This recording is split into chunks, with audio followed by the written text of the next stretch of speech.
Vull encetar aquesta declaració agraint a Mònica Oltra i a Compromís la seva proposta de recolzar-me per tal que siga president de la Generalitat Valenciana.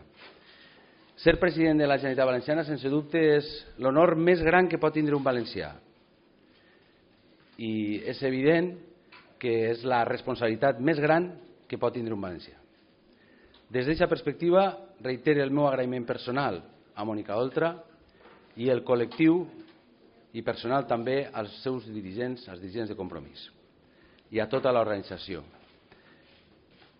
D'altra banda, avui encetem el que ha de ser el camí de la conformació d'un nou govern, un govern de progrés i de convivència per a la comunitat valenciana.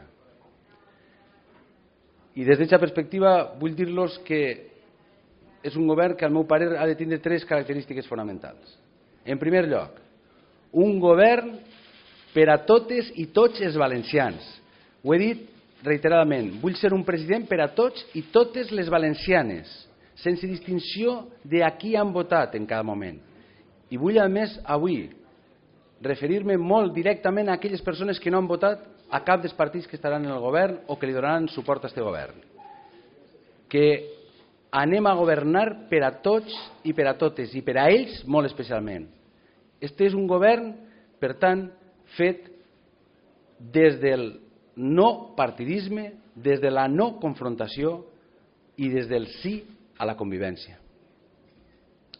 En segon lloc, un govern que solucioni els problemes dels valencians i les valencianes, que la comunitat valenciana funcione, i per a això és un govern que ha de ser auster, eficaç i professional.